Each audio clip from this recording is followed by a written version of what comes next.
بسم اللہ الرحمن الرحیم، الصلاۃ والسلام علی خاتم النبیین وعلی آلہ وصحبہ اجمعین۔ السلام علیکم ورحمۃ اللہ وبرکاتہ۔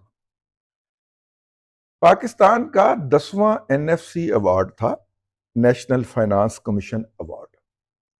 اور نیشنل فائنانس کمیشن ایوارڈ جو تھا اس کی زیادہ تر تیاری مشرف دور کے اندر ہو چکی ہوئی تھی، کیونکہ پاکستان کی ملٹری اسٹیبلشمنٹ کو مالیاتی انجینئرنگ کرنے کا بڑا خناس سمایا رہتا ہے ان کے ذہنوں کے اندر۔ تو اس دفعہ پہلی مرتبہ کہا گیا کہ آبادی جو ہے وہ واحد وسائل کی تقسیم کا بیرومیٹر یا پیرامیٹر نہیں ہوگا، باقی چیزوں کو بھی اس کے اندر شامل کیا جائے گا۔ باقی چیزیں کیا کہ کس صوبے میں یا کس جگہ کے اوپر زیادہ ریونیو اکٹھا ہوتا ہے، ٹھیک ہے، اس کے اوپر ہم نے بہت کانٹیسٹ کیا اور ہم مشرف دور صحیح کرتے آ رہے تھے کہ بھائی جان یہ آپ بیرومیٹر ایسے نہیں کر سکتے، آپ اس طرح نہیں چینج کر سکتے۔ تو اور ہمارا وہ خدشہ بالکل درست ثابت ہوا۔ ہم کہتے تھے کہ پسماندگی یا کلیکشن کو آپ معیار نہیں بنا سکتے۔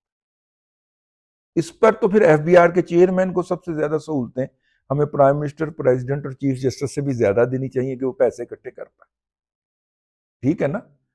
اچھا، اگر پسماندگی ہے تو پھر اس کو ٹارگٹ کیجئے نا۔ اگر 2009-10 کے اندر پسماندگی جو تھی وہ زیادہ تھی، جس کی بنیاد کے اوپر آپ کو پیسے ملے تھے، تو آپ نے پسماندگی میں کتنی کمی واقعہ کی سر؟ اور اگر آپ نے نہیں کی تو اب تو آپ کو جوتے پڑنے چاہیے 16 سال کے بعد۔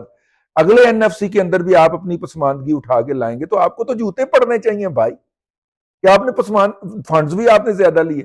تو خیر میں پہلے عرض کر دوں، اس وقت یہ طے ہوا کہ 100% فنڈ جو ہے وہ اس کے اوپر تقسیم نہیں ہوں گے، آبادی کی بنیاد کے اوپر صرف 82% فنڈز آبادی کی بنیاد کے اوپر تقسیم ہوں گے، باقی کلیکشن کی بنیاد کے اوپر، پسماندگی کی بنیاد کے اوپر۔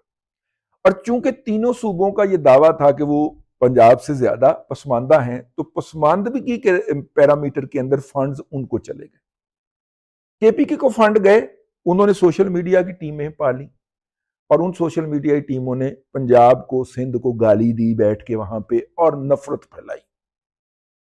انہوں نے کوئی انفراسٹرکچر نہیں بنایا، انہوں نے کوئی سکول نہیں بنایا، انہوں نے کوئی ہاسپٹل نہیں بنایا، انہوں نے کوئی سڑک نہیں بنائی۔ انہوں نے کرائے کے اوپر افغانڈو ہائر کیے، ہر چوتھے دن اسلام آباد کے اوپر حملہ آور ہونا شروع ہو گئی۔ یہ ان فنڈز کا استعمال ہو۔ 3% of the total collection allocate کیا گیا کہ یہ صرف ایکسکلوسیولی ان اضلاع کو جائے گا جو فاٹا سے تعلق رکھتے ہیں، اور پچھلے 7 سال سے جا رہا ہے 3% سال کا، ٹھیک ہے نا۔ لیکن کیا فاٹا کے ہر سابقہ ایجنسی اور موجودہ ضلع کے اندر بنیادی سہولیات دستیاب ہو گئیں ان فنڈ سے، یا وہ فنڈ بھی KPK کی حکومت گڑم چکار گئی، کھا گئی، تن گئی؟ ایک پٹواری سے جو ہے وہ 20 ارب روپیہ واپس کر کے پلی بارگین کر رہا نیب کے ساتھ، ٹھیک ہے نا، اور باقاعدہ واپس کہا رہا ہے 20 ارب روپیہ لے لو تو میری جان چھاڑ دے۔ کرپشن میں نے 27 ارب روپے کی تھی، 20 ارب روپیہ لے لیں، پلی بارگین کر لیں، جان چھوڑ، ٹھیک ہے نا۔ یہ یعنی فاٹا کی کوئی حالت میں جوہری تبدیلی نہیں ہوئی، وہاں پہ کوئی سڑک نہیں بنی، وہاں پہ کوئی ہاسپٹل نہیں بنا، وہاں پہ کوئی سکول نہیں بنا۔ وہ 2-4 کوئی اٹاں لگیاں نے تو پاک فوج کے دستے جو وہاں پہ امن قائم کرنے کے لیے گئے تھے، ان کا جو کمانڈنگ آفیسر ہوگا اس نے کوئی میس سے بچایا، کوئی ادھر سے بچایا، تو فنڈز واپس دینے کی بجائے یہاں پہ یار کوئی سکول بنا دیتے ہیں، یہاں پہ کوئی ہاسپٹل کی کوئی ڈسپینسری بنا دیتے ہیں۔ فنڈز جو آئے ہوئے ہیں تو چلیں ایک نیک کام ہمارے ہاتھوں ہو جائے، اس طرح کی تو 10-15-20 چیزیں مل جائیں گی آپ کو وہاں سے۔ وہ جو قومی خزانے سے پیسہ آیا تھا ایک آنا نہیں لگا سر، کوئی بات کر کے دکھائے۔ سندھ کی پسماندگی کس نے دور کرنی تھی، ٹھیک ہے نا بھائی؟ سندھ کی جو اضافی فنڈ ملا اور ٹھیک ٹھاک ملا، کیا تھر کے اندر بچے مرنا بند ہو گئے؟ نہیں، صرف جرنلسٹ قتل ہونا شروع ہوئے جو تھر کی خبر دیتے تھے، اور وہ 8-10 جرنلسٹوں کو مار کے تو تھر کے اندر جناب امن کر دیا گیا، ٹھیک ہے۔ یہ ہے وہاں پہ کہ پنجاب سے جو فنڈز، پنجاب کو جو 52% فنڈز ملنے تھے ان کی بجائے 47% ملے، اور ان کو باقی تینوں فیڈریٹنگ یونٹ کو زیادہ چلے گئے۔ آج بھی بلوچستان کے اندر اگر سڑک بننی ہے تو آپ نے اور میں نے 7 روپے فی لیٹر پیٹرول مہنگا خریدنا ہے تو وہ سڑک بننی، جو بلوچستان کو فنڈ گئے وہ وہاں کے لوگ کھا گئے، اور اس میں داڑھی والوں کی اور بغیر داڑھی والوں کی کوئی ڈسٹنکشن نہیں، کھا گئے، پن گئے، مار گئے، ٹھیک ہے۔ لیکن اب جناب نئے این ایف سی کی تیاری شروع ہوئی۔ اب نئے این ایف سی کے لیے پہلا جو تعارفی اجلاس ہوتا ہے اس کے اندر وفاقی وزیر خزانہ نے اجلاس بلایا، جس کے اندر چاروں صوبوں کے وزرائے خزانہ جو تھے وہ جمع ہوئے، اور 29 اگست کو یہ اجلاس ہو گیا، اور اس کے اندر جو خد و خال واضح ہوئے وہ سندھ کی طرف سے جو لاجواب قسم کی فرمائش آئی کہ دیکھیے پچھلی دفعہ تو ہم نے 18% فنڈز جو تھے نا وہ دیگر ہیڈز کے اوپر جو تھے وہ تقسیم کیے تھے، مطلب کہ پسماندگی کی بنیاد کے اوپر۔ اب ان 18% کو بڑھا کے نا ڈبل کیا جائے، یعنی کہ 35%، 36% کیے جائیں، یعنی 36، اور چونکہ ہم پسماندہ کے پسماندہ ہیں تو اس لیے زیادہ فنڈ ہمیں دیے جائیں، اور چونکہ بدقسمتی سے ہمارا ایف بی آر کام نہیں کر سکتا تو اس لیے ایٹ سورس ٹیکس کاٹنا پڑتا ہے، اور وہ ایئرپورٹ پہ کولیکٹ ہوتا ہے، ٹھیک ہے۔ تو لہٰذا چونکہ کولیکشن بھی ہمارے ہاں زیادہ ہوتی ہے تو وہ بھی گڑامچو ہمیں دے دیں۔ بھئی آپ نے اس سے کیا کیا ہے؟ آپ کے پاس ایک شہر ہے کراچی، اس کی کوئی سڑک محفوظ نہیں، ٹھیک ہے، آپ کے یہاں سیوریج کا نظام نہیں ہے، آپ جو ہے وہ باقاعدہ ریکٹ چلاتے ہیں پانی کے ٹینکرز کا، لوگوں کو گھروں میں پائپ میں پانی نہیں آتا، وہ ٹینکر خریدنے پہ مجبور ہوتے ہیں، ہزاروں روپیہ ٹینکر کا ادا کرتے ہیں تو ان کو پینے کے لیے اور نہانے کے لیے پانی ملتا ہے۔ آپ نے کیا کیا ہے؟ K4 کے لیے پیسے وفاق دیتا ہے، میٹرو بس بنانے کے لیے پیسے وفاق الگ سے دیتا ہے، تو پھر بھی آپ اس پہ کام رکوا دیتے ہیں کہ نہیں ہمیں پیسے دے، ہم نے کرپشن کر دیا ہے۔ انہوں نے پیپلز پارٹی دے وزیر ساجے نا جن نے کیا سی کہ کرپشن میں بھی تو ہمارا کوٹا ہونا چاہیے۔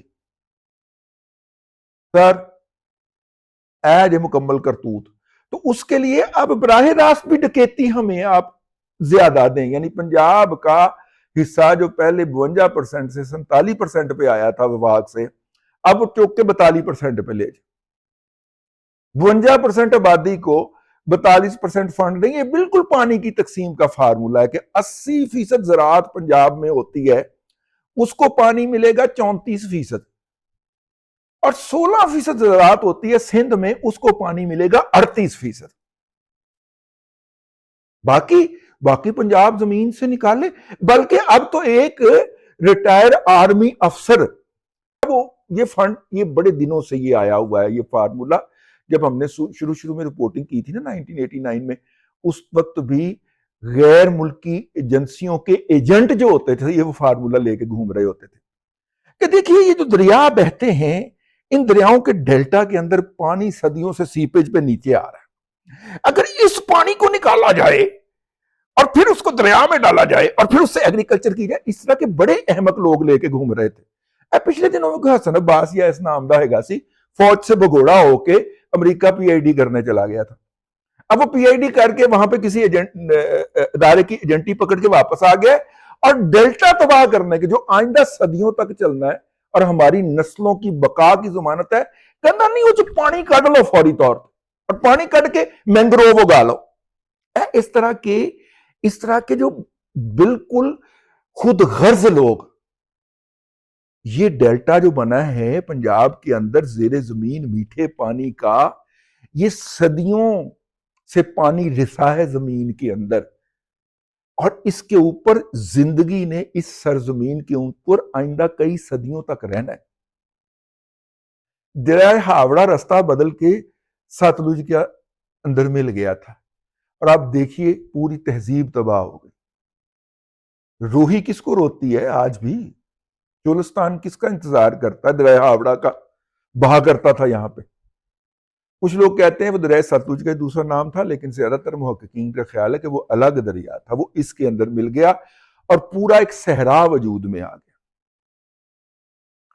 ادھر ہمارے ہاں پنجاب میں چولستان، پھر گریٹر چولستان، پھر تھار اور سمندر تک، اور بارڈر کے پار بھی یہی ایک ہی صحرا ہے، اس کا جتنے مرضی نام دے لیں، ٹھیک ہے؟ یہ تہذیبوں کے قاتل ہیں، اور پاکستان کا میڈیا اسے سکرین پہ بٹھاتا ہے، ٹھیک ہے؟ اس طرح کے بڑے لوگ اپنی بوٹی کے لیے بکرا ذبح کرنے کی واردات کے اندر پھر رہے ہوتے ہیں، ٹھیک ہے؟ تو خیر میں نے پہلے بھی موصوف کے اوپر ایک ولاگ کیا تھا نام لیے بغیر، آج بھی میں نے کہا کہ ان کو یاد کر لیا جائے. تو خیر وہ سر اب ریسورسز اور کم کر دیے جائیں. اب وہ پنجاب کی کسٹوڈین ہے بھائی، موصوفہ کو غصہ چڑھ گیا، اور جیسے ہی غصہ چڑھا انہوں نے کہا کہ اچھا ایک تو ہم سے فنڈز کھوئیں چھینیں، اس کے بعد کرپشن کر کے کھائیں، اور کھانے کے بعد پھر جب نشہ پورا چڑھ جائے چھٹے پیک کے بعد ہمیں گالیاں بھی بکیں، کیونکہ ان کے ہاں شراب تو عام بک سکتی ہے نا سندھ میں، وہاں پہ تو کوئی پابندی نہیں ہے، پابندی صرف پنجاب کے پی کے اندر ہے، ٹھیک ہے؟ اور شراب بھی رج کے پئیں اور اس کے بعد ہمیں گالیاں بھی بکیں. یہ مریم نواز شریف دا اصل مسئلہ، ٹھیک ہے؟ این ایف سی کی تیاری، وہ فنڈ چھیننے کی تیاری پوری واردات پا کے، ٹھیک ہے؟ ہاں تو ادھروں جناب ٹھیک ہو گیا. مریم بی بی نے بریفنگ لی ہے جی، میں آپ کو اپنے انکنفرمڈ ذرائع سے بتا رہا ہوں، اور اس کے اندر اس نے کہا ہے کہ جی وہ جو پچھلی دفعہ 5% پنجاب کا شیئر سرنڈر ہوا تھا اس کو ہم واپس کیسے لے سکتے ہیں، اس کی ساری پریپوزیشن اور آپشنز کے اوپر غور کر کے فنانس ڈپارٹمنٹ کے لوگوں کو کہا ہے، وہ مانتے نہیں ہیں، میں نے 2-3 لوگوں سے پوچھوایا ہے، لیکن ہمیں یہ بتایا گیا ہے ذرائع کے حوالے سے، براہ راست جب آپ پوچھتے ہیں تو انہوں نے کہا جی نہیں ایسی کوئی بات نہیں ہوئی، لیکن انتہائی کانفیڈنٹ ذرائع نے کہا ہے کہ انہوں نے بریفنگ اس طرح سے نہیں لی فارملی، لیکن بلا کے انہوں نے پوچھا ہے، انہوں نے کہا جی وہ پچھلی دفعہ جو چچا نے 5% حصہ پنجاب کا سرنڈر کیا تھا وہ ہم کیسے لے سکتے ہیں، اس کے کیا کیا آپشنز ہو سکتے ہیں، وہ لے کے آئیں. میں جا کے ذرا وفاق کے اوپر اندر یہ کیس پلیڈ کروں گی کہ اگر ان کو آپ نے زیادہ فنڈز دیے ہیں تو انہوں نے اس سے کیا کیا ہے، اور اگر ان کے ہاں پسماندگی کا یہی معیار وہی معیار ہے جو پچھلے 10ویں این ایف سی میں تھا، یہ 11واں ہے نا، اگر 10ویں این ایف سی کا بھی معیار انہوں نے مینٹین رکھا ہے اس پہ تو انہیں سزا ملنی چاہیے، جوتے پڑنے چاہیے، نہ کہ ان کو مزید فنڈز دے دیے جائیں، ٹھیک ہے نا؟ تو یہ ہے اصل میں اس وقت مریم بی بی کے بٹر ہونے کا، تلخ ہونے کی وجہ، جو میں نے کہا آپ کی خدمت میں عرض کر. اب تک کے لیے اتنا ہی، اگلے ولاگ کے اندر آپ کی خدمت میں پھر حاضری ہوتی ہے. اللہ تبارک و تعالیٰ آپ کو آسانیاں عطا کرے اور آسانیاں خلق خدا میں تقسیم کرنے کی توفیق عطا کرے.